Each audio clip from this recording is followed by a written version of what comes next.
Bharatiya Janata party की तरफ से, एनडीए की तरफ से लोक भवन में एक बड़ा कार्यक्रम रखा गया, जहां पर डिनर हुआ और तमाम विधायकों के साथ बातचीत करके उनको वोटिंग कैसे करना है, ये तमाम चीजें प्रशिक्षण कराया गया। दूसरी तरफ समाजवादी पार्टी और उनके जो सहयोगी दल हैं वो सब मौजूद रहे। लेकिन समाजवादी पार्टी में अगर हम बात करें तो लगभग 7 से 8 ऐसे विधायक जो कल समाजवादी पार्टी कार्यालय में नहीं पहुंचे, जिसके बाद से ही उनके नामों को लेकर के कयास लगाए जाने लगे कि ये जो नाम कल वहां पर नहीं दिखे, ये सब समाजवादी पार्टी के लिए वोट नहीं करने वाले। और लिहाजा आप समझिए कि ये, क्योंकि समाजवादी पार्टी लगातार पीडीए को लेकर के अपनी बात रखती भी आई है और बताया जा रहा है कि जो 7 से 8 ऐसे नाम होंगे जो वोटिंग में पार्टिसिपेशन नहीं करेंगे या यूं कहे कि भारतीय जनता पार्टी के पक्ष में वोट करेंगे, तो ये कहीं ना कहीं आप समझिए कि पीडीए को लेकर के समाजवादी पार्टी जो बात करती है, कुछ वैसे वही बड़े चेहरे भारतीय जनता पार्टी के पक्ष में आकर के एक संदेश भी कहीं ना कहीं जाएगा, जो लोकसभा चुनाव से पहले समाजवादी पार्टी के लिए कहीं ना कहीं एक बड़ी समस्या भी हो सकती है। ऐसे में अभी फिलहाल देखना यह होगा, क्योंकि अभी तक की जो समीकरण है, अभी तक के जो घटनाक्रम है, वो भारतीय जनता पार्टी या एनडीए के लिए बेहतर साबित होते हुए दिख रहा है। जल्दी दिखाइएगा और क्या सुरक्षा है, क्या कुछ तस्वीर है, वो भी जरा दिखाइएगा। जी बिल्कुल, आपको सुरक्षा के इंतजाम दिखा दें। आप देख सकते हैं कि काफी यहां पर पुलिस फोर्स यहां पर मौजूद है, क्योंकि मुख्यमंत्री योगी आदित्यनाथ, अखिलेश यादव, उसके अलावा शिवपाल सिंह यादव, तमाम लोग इस वक्त अंदर जा चुके हैं और सिक्योरिटी के लिहाज से पूरा जो प्रमुख रास्ता है इसको पूरी तरह से रोक दिया गया है। आम जनों को इस पूरे रास्ते पर आने की अनुमति नहीं है, लिहाजा तमाम चीजों का ध्यान रखा जा रहा है। सिक्योरिटी काफी ज्यादा बढ़ाई गई है, ट्रैफिक की भी क्योंकि समस्या ना हो, तो इस लिहाज से कल ही डायवर्जेंस भी राजधानी लखनऊ में इसको लेकर के पुलिस ट्रैफिक की तरफ से किए गए थे और लोगों को जानकारी भी दी गई थी। तो अभी फिलहाल तैयारियां पूरी हैं, तमाम चीजें पूरी तरह से तैयार हैं। अब इंतजार यही है कि जल्द से जल्द, जितना जल्दी ही राजनीतिक दलों के जो विधायक हैं वो अपनी वोटिंग कर दें और उसके बाद जो परिणाम का समय है, परिणाम तय समय पर आ जाए। लेकिन इन तमाम सब चीजों के बीच में अगर हम बात करें कि कौन प्रत्याशी मजबूत नजर आ रहा है, तो वो अभी फिलहाल एनडीए के जो 8वां प्रत्याशी है संजय सेठ, वो फिलहाल अभी मजबूत स्थिति में नजर आ रहे हैं। अब देखना ये होगा कि क्या कुछ समीकरण, क्या कुछ जो नंबर गेम है, किस पार्टी के फेवर में जाता है, किस पार्टी के फेवर में नहीं जाता। ये थोड़ी देर में, आज शाम तक इसकी भी तस्वीर थोड़ी धीरे धीरे साफ होने लगेगी। बिल्कुल, तस्वीर देखिए, अलग अलग जगहों से हमारे दो संवाददाता हैं जो आप तक हर एक तस्वीर पहुंचाने की कोशिश कर रहे हैं। निखिल, एक बार फिर से आपका रुख यहां पर करना चाहेंगे। अब तक किन-किन ने अपने मत का इस्तेमाल यहां पर कर दिया है, लेकिन जैसा कि आपने शुभम को भी सुना होगा, तो संजय सेठ का जो पड़ रहा है वो भारी नजर आता हुआ नजर आ रहा है, क्योंकि 8 विधायकों की यहां पर जरूरत थी। और जो बीते दिन हमने तस्वीर देखी थी कि बैठक में 8 विधायक पहुंचते नहीं है, डिनर में भी वो शामिल नहीं होते हैं और कहीं ना कहीं ये नंबर गेम जो है वो बीजेपी जीतती नजर आ रही है। लेकिन इसमें राजभर आरएलडी की भूमिका भी काफी महत्वपूर्ण हो जाती है संजय सेठ को जिताने में, और साथ ही साथ बीएसपी के एक एमएलए की भूमिका भी बेहद महत्वपूर्ण। देखिए, 2 बातें हैं इस पूरे चुनाव की। अगर हम बात करें तो भारतीय जनता पार्टी को यह बात बखूबी पता थी कि उसके 7 प्रत्याशी जो है वो चुनाव जीत रहे हैं। वोटों की गणित 7 प्रत्याशी को चुनाव जीतने का भरपूर इशारा कर रहे हैं। 8वें प्रत्याशी के तौर पर इसीलिए संजय सेठ को उतारा गया। संजय सेठ जो है वो बड़े बिल्डर हैं और इससे पहले भी वो राज्यसभा सदस्य रहे हैं, और ऐसे में उम्मीद ये थी कि जो सहयोगी दल है उनके माध्यम से संजय सेठ को राज्यसभा पहुंचाया जाए। यही वजह कि भारतीय जनता पार्टी ने अपने पहले जो 7 प्रत्याशी थे उसके बाद 8वें प्रत्याशी का नामांकन किया। अब जो शुरुआती गणित आप देखिए, अगर हम तस्वीरों की बात करें तो समाजवादी पार्टी को जो है वो 1 विधायक की जरूरत थी अपने तीनों प्रत्याशी जितवाने के लिए, और भारतीय जनता पार्टी को 7 की जरूरत थी। लेकिन धीरे धीरे जैसे जैसे चुनाव आगे बढ़ा, गणित बदल गई। 8 विधायक ऐसे हैं समाजवादी पार्टी के जो समाजवादी पार्टी को वोट नहीं दे सकते हैं। इनका नाम पूरी तरीके से चर्चा में है। मनोज पांडे हैं, पूजा पाल हैं, महाराजी प्रजापति हैं, विनोद चतुर्वेदी हैं, राकेश पांडे हैं, पल्लवी पटेल हैं, अभय सिंह और राकेश सिंह। राकेश सिंह ने तो ऐलान भी कर दिया कि वो एनडीए के साथ जा रहे हैं। अब अगर ये 8 विधायक जो है भारतीय जनता पार्टी के साथ जाते हैं तो किसी भी स्थिति में जो संजय सेठ का जो गणित, जिस गणित के तहत उतारा गया था, वो एकदम साफ है और किसी भी स्थिति में जो है वो भारतीय जनता पार्टी का 8वां उम्मीदवार भी जीत जाएगा। अगर ये 8 विधायक वोट नहीं भी देते हैं, किसी को वोट नहीं देते, मान लिया विधानसभा नहीं पहुंचते, तो भी जो स्थिति होगी वो साफ है कि भारतीय जनता पार्टी के सभी 8 प्रत्याशी चुनाव जीत सकते हैं। इस तरह की वोटों की गणित होगी। 4 बजे तक मतदान चलना है, 5 बजे से काउंटिंग शुरू होनी है, 7 बजे तक पूरा परिणाम सामने आ जाएगा। तो आप देखिए हर तरह से जो भारतीय जनता पार्टी के तमाम नेताओं का आपने जो बयान देखा, पूरा कॉन्फिडेंस नजर आ रहा था। सब कुछ सेट है, सारी चर्चा हो चुकी है, वोटों की गणित सेट की जा चुकी है। वहीं आप शिवपाल यादव और अखिलेश यादव का आप बयान देखिए, तो अखिलेश यादव ने कहा कि जिनको लाभ की जरूरत होगी वही नहीं आएंगे या वही दूसरे दल को वोट करेंगे। शिवपाल यादव ने भी कहा कि हम भी देखेंगे जब हमारी सत्ता आएगी। तो जब भी जिसकी सत्ता होती है उसकी तरफ इस तरह के रुझान दूसरे पार्टी के विधायकों को देखने को मिलते रहे। इससे पहले भी राज्यसभा के चुनाव में दूसरे दल के विधायकों ने जो है सत्ता दल के विधायक को जो है सत्ता दल के प्रत्याशी को मतदान किया है। कई बार ऐसा हुआ कि विधायक एब्सेंट हो गए, वो आए नहीं, बीमारी का बहाना बना लिया, कोई और परेशानी बता दी। तो जब वोट नहीं दिया तो वोटिंग परसेंटेज में जो डिफरेंस आया उसके आधार पर जो सत्ता दल का जो प्रत्याशी है वो चुनाव जीत गया। तो इस चुनाव में भी हो सकता है, बहुत सारी संभावनाएं अभी जिन 8 विधायकों की मैं नाम ले रहा हूं, हो सकता है ये वोट करने ना आए, हो सकता है ये वोट करने आए। दोनों स्थिति में भारतीय जनता पार्टी का फायदा है। खैर देखना होगा कि शाम तक तस्वीर जो है वो क्या कुछ कहती है और इस रण में बाजी कौन मारता है। शुभम, अब आपका रुख एक बार फिर से करना चाहेंगे क्योंकि पीडीए का आपने जिक्र किया है, क्योंकि हम सब ये तो देख ही रहे हैं कि बीजेपी का पलड़ा जो है वो भारी पड़ता हुआ नजर आ रहा है, क्योंकि इस नंबर गेम में कहीं ना कहीं बीजेपी जो है वो आगे बढ़ते नजर आई है। लौटेंगे सवाल के साथ।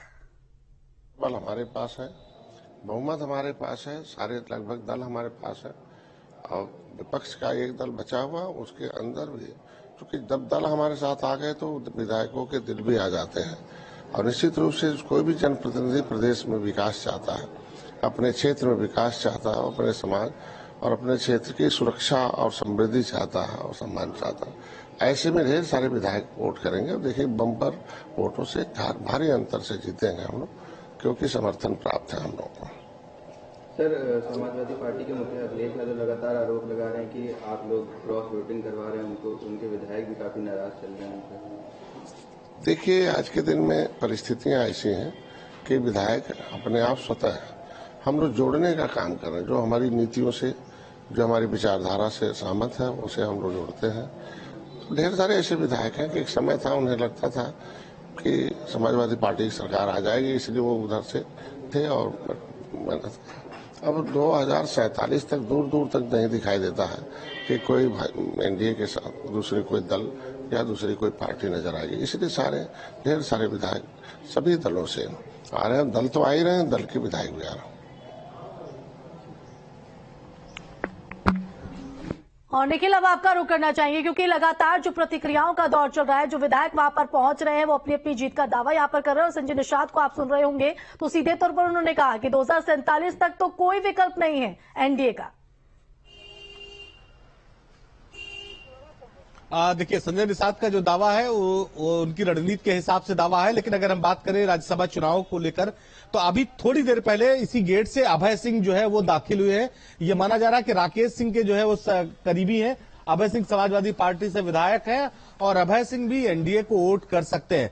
तो इसी गेट से अभी अंदर गए हैं और थोड़ी देर में वो उनका मतदान देखने को मिलेगा। मतदान के बाद जब वो बाहर निकलेंगे तब उनसे ये सवाल होगा कि आखिर वो किस दल को उन्होंने मतदान किया है। हालांकि उनकी इच्छा बताए ना बताए, लेकिन तस्वीरें जो है वो इस बात का संकेत दे रही हैं कि जो विधायक हैं जिनको इस बात की उम्मीद लगाई जा रही थी कि समाजवादी पार्टी के विधायक मतदान में शामिल नहीं होंगे, वो मतदान में पहुंचेंगे और मतदान में अगर पहुंच रहे हैं तो निश्चित तौर पर वो भारतीय जनता पार्टी के साथ जाएंगे। तो 8 वोटों का जो गणित है समाजवादी पार्टी का, वो पूरी तरीके से समाजवादी पार्टी का खेल बिगाड़ रहा है। भारतीय जनता पार्टी के सभी 8 उम्मीदवारों को इस बात का संकेत दे रहा है कि वो चुनाव जीत रहे हैं। देखिए ये बहुत सामान्य सी बात थी। जब राज्यसभा चुनाव जब चुनाव का जो है डिक्लेरेशन हुआ उसके बाद 10 सीटों पर मतदान होना था। 7 सीटों पर जो है भारतीय जनता पार्टी ने पहले अपने उम्मीदवार उतारे। 8वीं सीट पर जैसे ही भारतीय जनता पार्टी ने उम्मीदवार उतारा, एक बात बहुत साफ हो गई कि इस पूरे इलेक्शन में क्रॉस वोटिंग देखने को मिलेगी। तो उस क्रॉस वोटिंग में समाजवादी पार्टी के विधायक हो सकते हैं, क्योंकि भाजपा के अगेंस्ट समाजवादी पार्टी है जिसके पास सबसे ज्यादा विधायक है। कांग्रेस के पास 2 विधायक है, बहुजन समाज पार्टी के पास 1 विधायक है जिनको मतदान करना है। तो कांग्रेस ने पहले ही जो है समाजवादी पार्टी को समर्थन दे दिया, खुलकर मैदान में बोल भी रहे कि वो कांग्रेस के साथ रहेंगे और अपने गठबंधन धर्म का फायदा गठबंधन निभाएंगे। तो अब निखिल, मैं आऊंगी आपके पास, समझूंगी इस गणित को, लेकिन शुभम के पास चलते हैं। शुभम, क्या अपडेट? देख सकते हैं कि राकेश प्रताप सिंह और अभय सिंह उनके साथ, क्योंकि अभी खुद ही वो गाड़ी चलाते वो गाड़ी चला करके यहाँ पर पहुंचे। राकेश प्रताप सिंह जो समाजवादी पार्टी के विधायक और उनके साथ अभय सिंह वो भी समाजवादी पार्टी के विधायक हैं।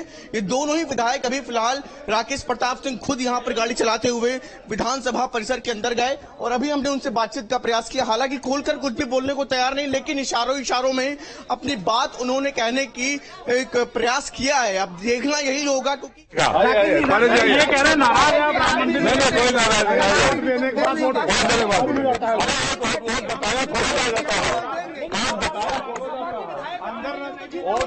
भगवान राम हमारे आराध्य हैं, हम तो उसी कुल खानदान के हैं जी।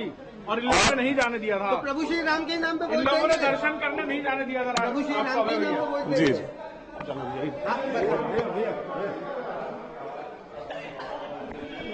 सर तो क्या बातचीत हुई है क्या?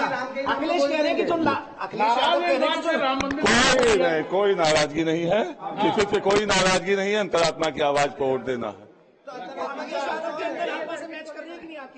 अब ये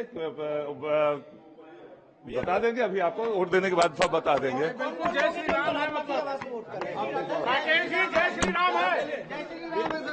वो तो सदन में बोल चुका हूँ, जय श्री राम, जय सिया राम। राम रोम रोम में है, राम कण कण में है।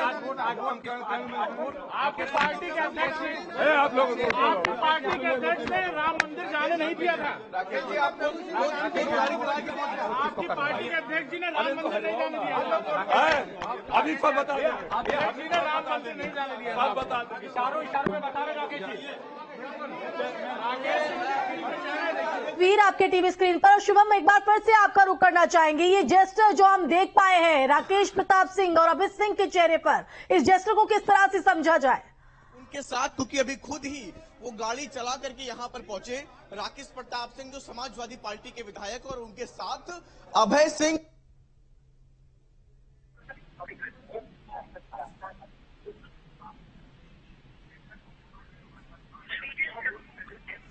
तो देखिए तस्वीर आपको हम लगातार हर एक हलचल राज्यसभा के रण से जुड़ी हुई तमाम विधायकों के पहुंचने का सिलसिला लगातार जारी है। अपने अपने मत को लेकर अपने अपने जेस्टर के तरीके से वो अपने भावनाओं को प्रदर्शित कर रहे हैं। और इससे पहले आपने देखा अभय सिंह और राकेश प्रताप सिंह को, जिनको लेकर भी लगातार जो है वो सवाल उठ रहे हैं कि क्या वो एनडीए को वोट करेंगे। तो अब ऐसे में कहीं ना कहीं जिस तरह से उन्होंने राम का गुणगान किया है, वो कहीं ना कहीं इस बात का इशारा भी करते हुए नजर आ रहे हैं। हालांकि तस्वीर शाम तक क्या होती है, कौन इस रण में बाजी मारेगा, ये देखना होगा। लेकिन इस वक्त बीजेपी पूरी तरीके से कॉन्फिडेंस में है, जीत का दावा कर रही है और संजय सेठ को जिस नंबर गेम की जरूरत थी, वो नंबर गेम भी कहीं ना कहीं हासिल करते हुए बीजेपी नजर आ रही है। शुभम, जो जैसे हम अभय सिंह और राकेश प्रताप सिंह के देख पाए, आपने तो बेहद करीब से देखा है, क्या समझा आपने? बिल्कुल, देखिए इशारों में ही समाजवादी पार्टी के जो विधायक हैं राकेश प्रताप सिंह, अभी गेट नंबर 7 पर हम लोग खड़े थे, उसी गेट से खुद ही गाड़ी चलाकर अंदर गए हैं और उनके साथ गाड़ी में अभय सिंह, वो भी समाजवादी पार्टी के विधायक, ये दोनों ही लोग मौजूद थे गाड़ी में। हेलो जी शुभम, कंटिन्यू कीजिए आप अपनी बात। जी, ये दोनों ही विधायक एक साथ गाड़ी से अंदर पहुंचे और उसके बाद अंदर हमने बातचीत करने का प्रयास किया तो साफ तौर पर कुछ भी खुलकर नहीं बोला, लेकिन इशारों में बात कह दी है कि भारतीय जनता पार्टी को लेकर के जब उनसे सवाल हुआ और इन तमाम चीजों को लेकर के कि आखिर वो किसको वोटिंग करेंगे, तो उसमें उन्होंने कहा कि राम कण कण में है और जय श्री राम नारा लगा करके वो सीधा लिफ्ट में चले गए वोट देने के लिए। इन तमाम चीजों से आप समझ सकते हैं कि राकेश प्रताप सिंह ये वही विधायक हैं जो लगातार स्वामी प्रसाद मौर्य के बयानों को लेकर के, राम मंदिर जाने को लेकर के, इन तमाम चीजों को लेकर के अपनी बात खुले तौर पर रखते नजर आए। और ऐसे में आज जब वोटिंग का दिन है, राज्यसभा को लेकर के वोटिंग हो रही है, कल ये तमाम चेहरे वहां पर मौजूद भी नहीं थे, ये समाजवादी पार्टी की जो बैठक थी उस बैठक में भी नहीं मौजूद थे। और ऐसे में आज जब यहां पर पहुंचे हैं तो ये तमाम चीजें कहीं ना कहीं इस रुख साफ कर रही है कि इन विधायकों का रुख किस तरफ है। और ऐसे में जो भारतीय जनता पार्टी के 8वें प्रत्याशी संजय सेठ को लेकर के जो तमाम तरह की कयासें हैं, बिल्कुल इस तरह की बयान शुभम।